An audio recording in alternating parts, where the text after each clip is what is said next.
First ever factory outlet Mukunda jewelleries KBHP Somajiguda Suchitra Hanamkonda Kothapet Chandanagar Khammam.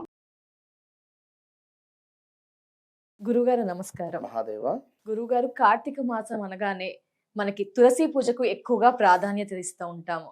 తులసి పూజ ఎక్కువగా చేస్తుంటాం ఉదయాన్నే సాయంత్రం. అలాగే శివలింగానికి కూడా ఎక్కువగా ప్రాధాన్యత ఇస్తూ ఉంటాం ఈ కార్తీక మాసంలో.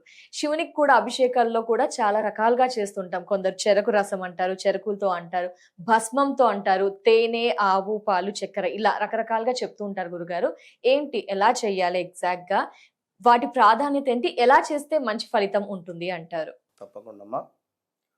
మనకు 21వ తారీఖు నుండి ఎంతో అత్యంత పరమ పవిత్రమైనటువంటి కార్తీక మాసం ప్రారంభం. సుమారుగా ఈ యొక్క ఆశ్వయుజ మాసంలో ఏదైతే అమావాస్య ఉంటుందో, ఈ ఆశ్వయుజ అమావాస్య అనేటువంటిది మోస్ట్ పవర్ఫుల్.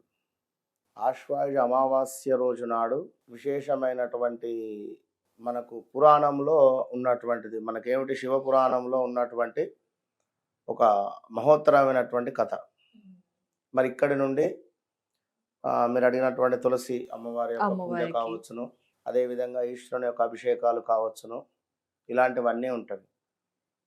వాస్తవానికి మన హిందూ సంప్రదాయంలో తులసి చెట్టుకు ఉన్నటువంటి పవిత్రత దేనికి లేదు. పరమ పవిత్రమైనటువంటి చెట్టు, వృక్షము తులసి.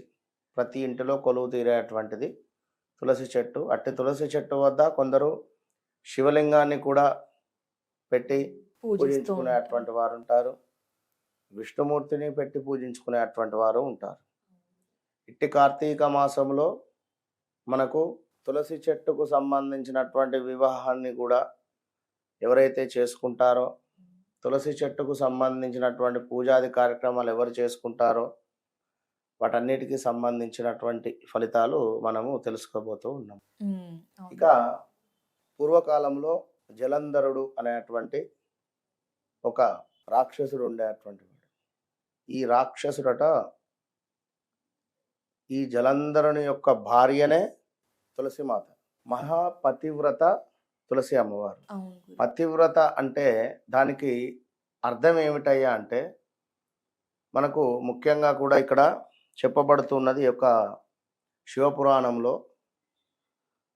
స్త్రీలకు తొలి అలంకరణ ఏమిటంటే రూపం. అదేవిధంగా వారి యొక్క శీలము ఆభరణం. మూడవది సత్యమైనటువంటి వాక్కు. అదేవిధంగా నిజాయితీ 4వ పాయింట్. అదేవిధంగా ధర్మంగా ఉండడము 5వ పాయింట్. 6వది ఏమిటంటే మాధుర్యము. 7వది బాహ్యాంతర శుద్ధి. ఇక అదేవిధంగా 8వది వచ్చేసి పితృభావన శరణము, అంటే తండ్రికి తగ్గ పేరు, లైక్. అదేవిధంగా సహనము, ఓపిక. దీంతో పాటుగా శుశ్రూష అని చెప్పబడుతూ ఉన్నది. ఇక చివరిది రతి. అదేవిధంగా పాతివ్రత్యము. ఇవన్నీ ఎవరైతే ధర్మంగా వీరు ఉంటారో, ఎవరైతే ఇంతటి పాతివ్రత్యంతో ఉండేటువంటి వారు, ఆ కాలంలో ఈ యొక్క తులసిమాత. అలాంటి తులసిమాతకు సంబంధించి అటువంటి భర్త జలంధరుడు. ఈ జలంధరుడు ఒకానొక దీక్షలో, ఒకానొక తపస్సుతో బ్రహ్మ యొక్క అనుగ్రహాన్ని పొందుతాడు. పొందినటువంటి జలంధరుడు ఒక వరాన్ని తీసుకుంటాడు. నాకు చావు ఉండకూడదు అనేటువంటి వరాన్ని తీసుకుంటాడు. ఈ వరము ఎప్పుడైతే స్వీకరిస్తాడో అప్పుడు ఇతని యొక్క కృత్యాలు, అంటే ఆకతాయి కృత్యాలు కావచ్చును, కనబడేటువంటి స్త్రీపై వ్యామోహం కావచ్చును, ఇవన్నీ చెడ్డబుద్ధిగా మారిపోయేటువంటి తరుణంలో వరమైతే ఇచ్చాము కానీ దానికి చిన్న మెలిక పెడతారు. ఏమిటి అంటే, ఎప్పుడైతే నీ భార్య యొక్క పాతివ్రత్యము పోతుందో అప్పుడు నువ్వు మరణిస్తావు అన్నప్పుడు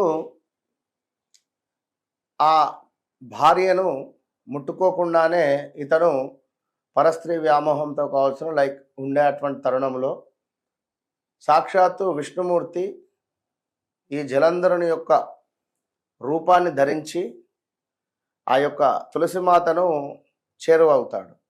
అప్పుడు తులసిమాత గ్రహించి చేరువైన తర్వాత అతని యొక్క పాతివ్రత్యం అనేటువంటిది పోతుంది. ఎవరిది? తులసిమాతది. పోయిన తర్వాత ఈ తరుణంలో ఇదే క్షణంలో సాక్షాత్తు ఈశ్వరుడు ఈ యొక్క జలంధరుణ్ణి తల మట్టు పెడతాడు. ఎన్నిసార్లు నరికినా తల అతుక్కుంటూ ఉంటుంది మళ్ళీ మళ్ళీ మళ్ళీ మళ్ళీ.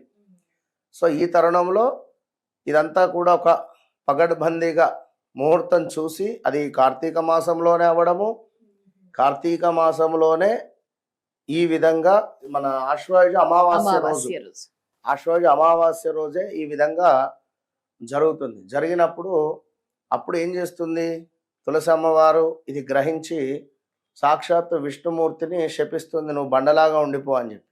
అన్నప్పుడు స్వామివారు తదాస్తు అంటాడు, నువ్వు కూడా గండకి నదిలాగా మారిపో అని చెప్పి ఆ భగవంతుడు తనని శపించడము. గండకి నది మనకున్నది. ఈ గండకి నదిలో మాత్రమే సాలగ్రామాలు శిలలుగా కొట్టుకు వస్తాయి, శిలలుగా కొట్టుకు వస్తూ ఉంటాయి సాలగ్రామాలు గండకి నదిలో. ఇక అదేవిధంగా తన యొక్క శిరోజాలు ఏవైతే ఉన్నాయో వెంట్రుకలు, అవి తులసి చెట్టుగాను అదేవిధంగా ఉసిరి చెట్టుగాను ఉసిరి వృక్షంలాగా అయ్యేటువంటి విధంగా శాపం అనేటువంటిది ఇవ్వడము, ఈ విధంగా జరగడము. అదేవిధంగా ఒకానొక సందర్భంలో మహాగణపతి జపంలో ఉండగా పూజలో ఉండగా ఈ తులసిమాత మన గణపతిపై కొంత వ్యామోహించి తనని చేరుకోలేటువంటి సందర్భంలో గణపతి శపిస్తాడు, నీ పాడుబుద్ధికి నిన్ను శపిస్తున్నాను, నువ్వు నా పూజలో పనికిరావు గాక అని చెప్పి అంటాడు. అట్లా కూడా తులసిమాత ఈ యొక్క గణపతి పూజకు పనికిరాదు. అలా అని చెప్పి ఆదివారము మంగళవారము అదేవిధంగా శుక్రవారాలు తెంపకూడదు తులసిమాత. సో ఇట్లాంటి కథ ఉండడము. ఇక ఈశ్వరుడు వరం ఇస్తాడు, సరే రాబోయే కార్తీక మాసంలో నిన్ను ఎవరైతే పూజిస్తారో, నిన్ను ఎవరైతే నెత్తిన పెట్టుకొని పూజిస్తారో, ఎవరైతే నీ కళ్యాణాన్ని జరిపిస్తారో, మన తులసి కళ్యాణము కార్తీక మాసంలో పల్లెటూళ్ళలో చాలా చేస్తూ ఉంటారు, పెద్ద పెద్ద దేవాలయాలలో కూడా చేస్తూ ఉంటారు కార్తీక మాసంలో. సో ఈ విధంగా చేసుకునేటువంటి ఈ తులసి మాతకు సంబంధించి ఎవరైతే తులసి మాతను అద్భుతంగా ఈ కార్తీక మాసంలో కొలుస్తారో వారికి సౌమాంగల్యము అనేటువంటిది సాక్షాత్తు విష్ణుమూర్తి అదేవిధంగా ఈశ్వరుడు అందించేటువంటి పరిస్థితి కనుక ఈ కార్తీక మాసంలో అధికంగా తులసి మాతను పూజించడం ద్వారా అద్భుతమైనటువంటి ఫలితాలు ఉంటవి. ఇంకాను చాలా విశేషమైనటువంటిది ఉన్నది కానీ మనకి ఇక్కడ సమయం సరిపోదు. మరొక విషయం ఏమిటి అంటే ఈశ్వరునికి పంచామృతాలు అంటే ఎంతో ప్రీతి.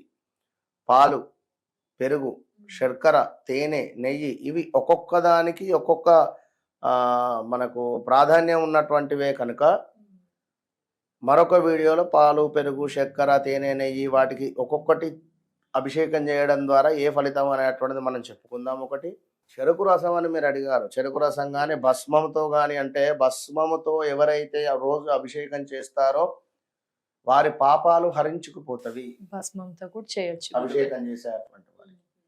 అదేవిధంగా మనకు ఇంకను ఈ యొక్క పంచామృతాలతో అభిషేకం చేసేటువంటి వారికి ధనపరమైనటువంటిది కానీ, ఆరోగ్యపరమైనటువంటిది కానీ, వివాహపరమైనటువంటిది కానీ, అదేవిధంగా నెగిటివ్ ఎనర్జీ అనేటువంటిది కానీ, ఇదంతా నరఘోష, నరదృష్టి ఇవన్నీ దూరం అవుతూ సొంత ఇంటి కళ దగ్గర అవుతూ డబ్బు పరమైనటువంటి ఇబ్బందుల నుండి దూరం చేస్తూ చంద్రుడు, పాలు, చంద్రుడు ఏమిటి మనకు చంచలమైనటువంటి మనస్సు కలిగినటువంటి వాడు. డబ్బు ఇప్పుడు ఇక్కడ 1,00,000 రూపాయలు చూస్తే ఎవరి మనసు ఆగదు. సో అట్లా అంటే చంద్రుడు, పాలు అట్లా ఒక్కొక్కటి ఒక్కొక్క వాసిష్టం కలిగినటువంటిదే కనుక కార్తీక మాసంలో చక్కగా తులసి మాతను ఈశ్వరుని సేవ చేసుకొని అందరూ కూడా అమోఘమైనటువంటి ఫలితాలను పొందండి. ధన్యవాదాలు గురుగారు. ఈ కార్తీక మాసంలో తులసి చెట్టు పూజ విధాన ప్రాధాన్యత గురించి తెలియచేసినందుకు ధన్యవాదాలు. నమస్కారం.